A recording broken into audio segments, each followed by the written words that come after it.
بسم اللہ الرحمن الرحیم۔ کیا آپ جانتے ہیں حضرت عمر فاروق کے صاحبزادے حضرت عبداللہ بن عمر، جنہوں نے ہمیشہ امت کو فتنوں سے بچانے کی کوشش کی، آخر ان کو ظالم حجاج بن یوسف نے کس کے اشارے پر اور کس چالاکی سے شہید کر دیا؟ یہ کہانی سن کر آپ حیران رہ جائیں گے۔ حضرت عمر فاروق رضی اللہ تعالی عنہ کے صاحبزادے عبداللہ بن عمر کو حجاج بن یوسف نے کس کے کہنے پر شہید کروایا اور کس طرح سے ابن عمر رضی اللہ تعالی عنہ کو دھوکے سے شہید کیا گیا، جبکہ مدینہ منورہ میں جن صحابہ کرام نے یزید کی غیر مشروط اور صدقے دل سے مسلمانوں کو فتنوں سے بچانے کی غرض سے بیعت کی تھی، ان میں سرفہرست نام عبداللہ بن عمر رضی اللہ تعالی عنہ کا ہی تھا۔ بلکہ واقعہ کربلا کے بعد جب اہل مدینہ نے یزید کی بیعت کو توڑ دیا تو یہ عبداللہ بن عمر رضی اللہ تعالی عنہ ہی تھے جنہوں نے تلوار نکالی اور کہا کہ میرے اہل خانہ میں سے جو بھی یزید کی بیعت توڑے گا میرے اور اس کے درمیان فیصلہ تلوار کرے گی۔ یعنی حضرت عبداللہ بن عمر بنو امیہ کے خلاف نہ تھے، لیکن پھر بھی بنو امیہ نے عبداللہ بن عمر کو ظالم اور سفاک حجاج بن یوسف کے ذریعے کیوں مروا دیا؟ حضرت علی اور حضرت معاویہ رضی اللہ تعالی عنہ کے درمیان جو لڑائیاں ہوئیں، آپ ان لڑائیوں میں غیر جانبدار رہے۔ عبداللہ بن عمر اپنے والد بزرگوار کی وفات کے بعد سب سے پہلے انتخاب خلیفہ کی مجلس شورا میں نظر آتے ہیں، کیونکہ حضرت عمر بن خطاب رضی اللہ تعالی عنہ نے وصیت فرمائی تھی کہ خلیفہ کے انتخاب میں عبداللہ بحیثیت مشیر شریک ہوں گے، مگر صرف مشورہ دے سکتے ہیں، خلیفہ نہیں نامزد کیے جا سکتے۔ اس بارے میں اختلاف ہے کہ عبداللہ بن عمر نے حضرت علی اور امیر معاویہ میں سے کس کی خلافت تسلیم کی۔ ابن حجر کا بیان ہے کہ چونکہ حضرت علی کی خلافت کے بارے میں مسلمانوں کا اختلاف تھا، اس لیے ابن عمر نے ان کے ہاتھ پر بیعت نہیں کی، کیونکہ ان کی رائے تھی کہ جب تک کسی شخص پر لوگوں کا اجماع نہ ہو جائے اس وقت تک اس کے ہاتھ پر بیعت نہیں کرنی چاہیے۔ لیکن مستدرک غسان بن عبد الحمید کی روایت نقل کی ہے کہ ابن عمر نے اس شرط پر حضرت علی کے ہاتھ پر بیعت کر لی تھی کہ وہ ان کے ساتھ خانہ جنگی میں شریک نہیں ہوں گے، اور جناب امیر نے ان کو اس کی اجازت بھی دے دی تھی۔ امیر معاویہ کے بعد جب یزید تخت حکومت پر بیٹھا تو حضرت ابن عمر نے محض اختلاف امت کے فتنے سے بچنے کے لیے اس کی بیعت کر لی اور فرمایا اگر یہ خیر ہے تو ہم اس سے راضی ہیں، اور اگر شر ہے تو ہم نے صبر کیا۔ کچھ دنوں کے بعد جب مدینہ والوں نے فسق بیعت کیا تو آپ نے اسی فتنے سے بچنے کی خاطر اپنے اہل و عیال کو بلا کر فرمایا کہ میں نے اس شخص کے ہاتھ پر خدا اور رسول کی بیعت کی ہے، اور میں نے حضرت صلی اللہ علیہ وآلہ وسلم کو فرماتے سنا ہے کہ قیامت کے دن ہر دھوکے باز کا ایک ایک جھنڈا کھڑا کیا جائے گا کہ یہ فلاں کی فریب کاری ہے، اور سب سے بڑا فریب یہ ہے کہ خدا کے ساتھ شریک کیا جائے کہ ایک شخص کسی کے ہاتھ پر خدا اور رسول کے لیے بیعت کر لے اور پھر اس کو توڑ دے۔ اس لیے تم میں سے کوئی شخص فسق بیعت میں حصہ نہ لے، اگر کسی نے حصہ لیا تو میرے اور اس کے درمیان تلوار فیصلہ کرے گی۔ یزید کی بیعت آپ نے کسی لالچ یا خوف کی بنا پر نہیں کی تھی۔ امیر معاویہ نے جب یزید کو ولی عہد بنانا چاہا تو عمر بن العاص کو ان کے پاس ان کا اندیہ لینے کے لیے بھیجا تھا، تو انہوں نے جا کر دبی زبان سے اس کا اظہار کیا اور اس کے عوض ایک رقم خطیر پیش کرنا چاہیے۔ رشوت کا نام سن کر وہ غصے سے کانپ اٹھے اور اسی وقت عمر بن عاص کو کھڑے کھڑے نکال دیا۔ یزید کے بعد اس کا بیٹا معاویہ خلیفہ ہوا، مگر اس کی خلافت صرف 3 مہینے رہی، اس کے بعد وہ خود خلافت سے دستبردار ہو گیا۔ اب اس کی وفات کے بعد ایک طرف مکہ میں عبداللہ بن زبیر نے خلافت کا دعویٰ کیا اور عراق، حجاز، یمن کے لوگوں نے ان کے ہاتھ پر بیعت کی۔ دوسری طرف شام میں مروان نے اپنی بیعت لی۔ گو اکثر اسلامی ممالک عبداللہ بن زبیر کی طرف مائل تھے، لیکن حضرت عبداللہ بن عمر رضی اللہ تعالی عنہ ان کے دعوی خلافت کو بازیچہ اتفاق سے زیادہ وقت نہیں دیتے تھے۔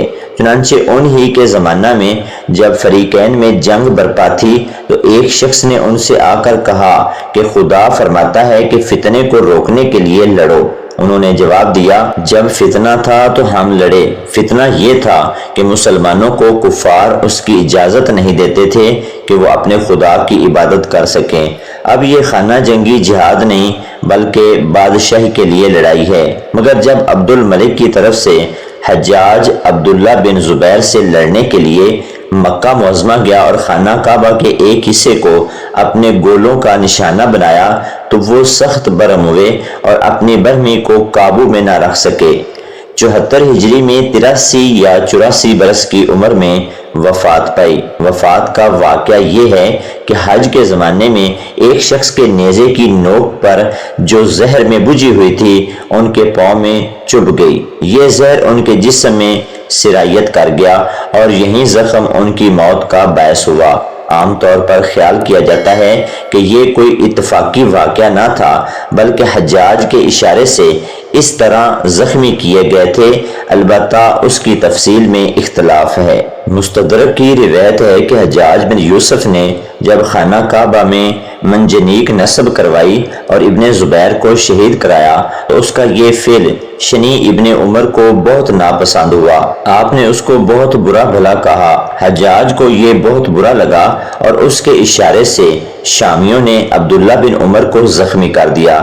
حافظ ابن حجر لکھتے ہیں کہ عبد الملک بن مروان نے حجاج کو ہدایت کی تھی کہ وہ عبداللہ بن عمر کی مخالفت نہ کرے۔ یہ حکم اس پر بہت شاک گزرا لیکن عدولی حکم بھی نہیں کر سکتا تھا، اس لیے دوسرا طریقہ اختیار کیا اور آپ کو زخمی کر دیا۔ ابن سعد کی روایت ہے کہ ایک مرتبہ حجاج خطبہ دے رہا تھا، اس میں اس نے عبداللہ بن زبیر پر یہ الزام لگایا کہ انہوں نے نعوذ باللہ کلام اللہ میں تعریف کی ہے۔ حضرت عبداللہ بن عمر نے اس کی تردید کی اور فرمایا تو جھوٹ بولتا ہے، نہ ابن زبیر میں اتنی طاقت ہے نہ تجھ میں یہ مجال۔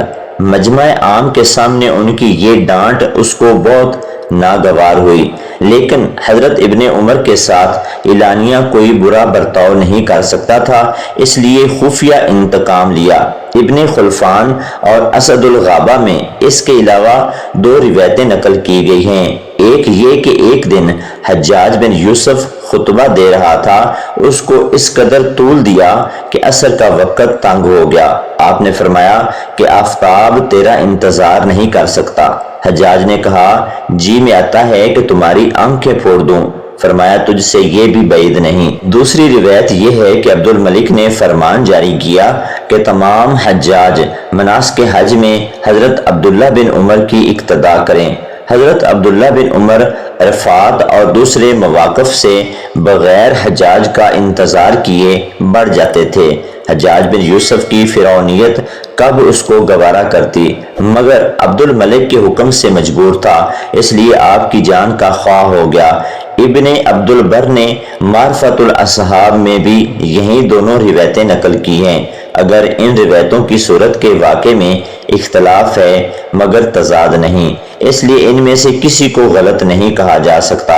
ہو سکتا ہے کہ یہ تمام واقعات یکے بعد دیگرے آتے رہے مگر حجاج بن یوسف ضبط کرتا رہا، لیکن جب اس نے دیکھا کہ عبداللہ بن عمر کے سامنے اس کی ایک نہیں چلتی تھی اور وہ اس کی بات کو بالکل اہمیت نہیں دیتے تھے، آخر کار اس نے یہ فیصلہ کیا کہ آپ کا قصہ ہی ختم کر دیا جائے، لیکن وہ کھلے عام آپ کو نقصان نہیں پہنچا سکتا تھا، اس لیے اس نے یہ طریقہ اختیار کیا کہ اپنے آدمیوں میں سے ایک کو حکم دیا کہ حج کے موقع پر جب لوگوں کا بہت زیادہ رش ہو وہ ایک زہریلا نیزہ لے کر آپ کے پاؤں پر ہلکی سی چوٹ لگا دے، رش کے باعث نہ وہ شخص پکڑا جائے گا اور نہ ہی کسی کو پتہ چلے گا اور زہر کے اثر سے آپ کی جان بھی ختم ہو جائے گی۔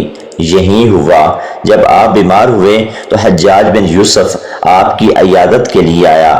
حال احوال پوچھنے کے بعد اس نے کہا کاش مجھے قاتل کا پتہ چل جاتا تو میں اس کی گردن اڑا دیتا۔ اس پر آپ نے فرمایا یہ سب کچھ تم ہی نے کیا اور اب کہتے ہو کہ میں مجرم کو قتل کر دوں؟ اگر تم حرم میں ہتھیار لے جانے کی اجازت نہ دیتے تو یہ واقعہ کبھی نہ ہوتا۔ یہ سن کر وہ خاموش ہو گیا۔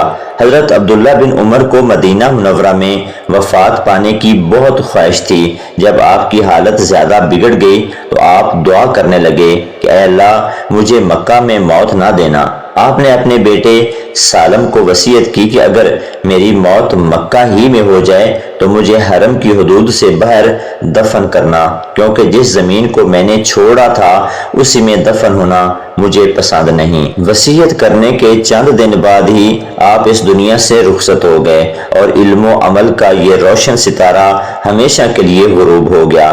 یہ واقعہ صرف ایک تاریخی نہیں بلکہ ایک سبق ہے کہ دنیاوی فتنوں میں بھی حق پر قائم رہنا کتنا مشکل اور عظیم ہے۔ حضرت عبداللہ بن عمر جیسے صحابہ کرام کی قربانیاں اور ان کی سیرت ہمارے لیے چراغ راہ ہے۔ اللہ تعالی ہمیں ان کے مقام اور عظمت کو ہمیشہ یاد رکھنے اور احترام کرنے کی توفیق عطا فرمائے۔